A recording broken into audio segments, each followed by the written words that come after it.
What's going on YouTube? It's your man's KAILYN, most commonly referred to as Cookie.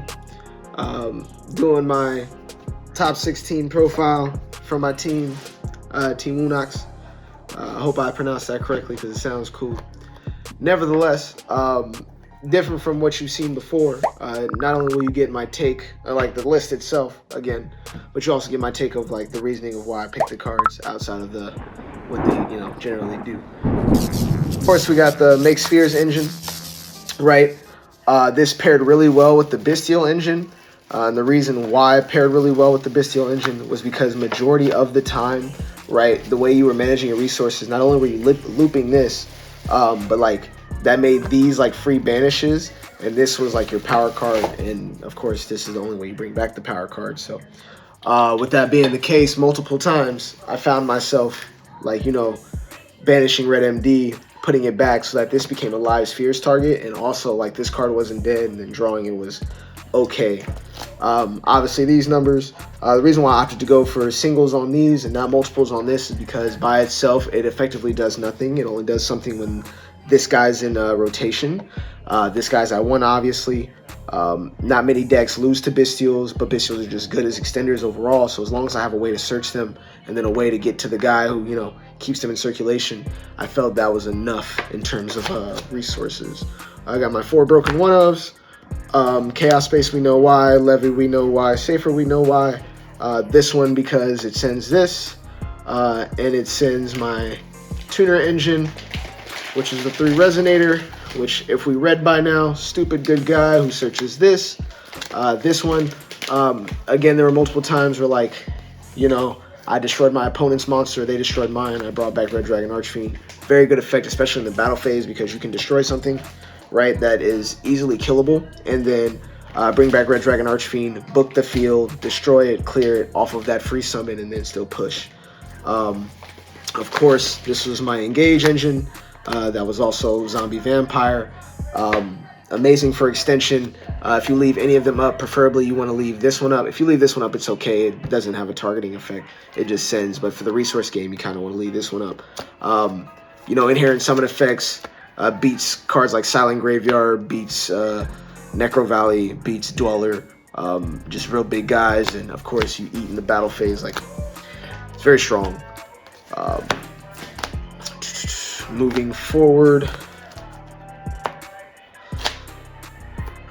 defensive cards.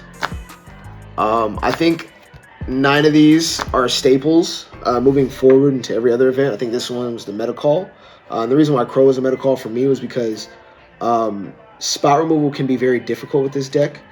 And so like one of my non-favorable matchups, which is Pearly, this is just to stop them from like playing further, and I opted not to do like any other Valor cards because of Street, and I just didn't want to have to deal with the fact that I had a dead card in my hand that also didn't activate on my turn, just to play around Street.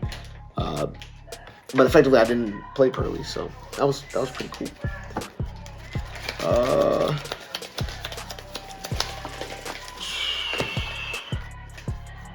For the extra,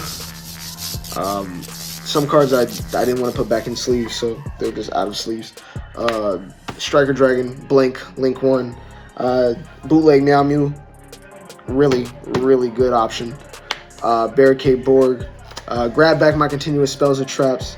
Also, like, stop people from Lightning Storms or Harpy Feather Dusting me, especially when they made it and then they just end up drawing it. Like, cool, bro. Go make into this and then grab stuff back if I can't get anything. I mean, if there's something in the graveyard. This cannot get continuous traps, only spells. Derek, the Dark Charmer Gloomy. I don't care what anybody says, his name is Derek, not Dark. Obvious, searches Levy, searches Black Metal, bring stuff back. Spheres, play it at 1 because we can recycle it efficiently. And even if we do like miss it off of the regain effect, we can always bring it back and then tribute over it and then like put it back in rotation. IP to make the Sista, and then that's it for the link options. The Yusei Fudo combo to always make a level 10, and then discard Dragon Archfiend with the red Dragon Archfiend to always make a 10 and get Extender to possibly go into a rank 8. Very good cards pairing with the Tumor Engine in there. Level 10s, Utility Guy, Heart and Soul, Bomb. They're great cards. You guys know what they do, right? Hope so. Because I know what they do. And then finally, we got the Spell Negate and then Zombie Vampire. Summon this the most. In times when I summoned this, it came up. It was good in certain matchups.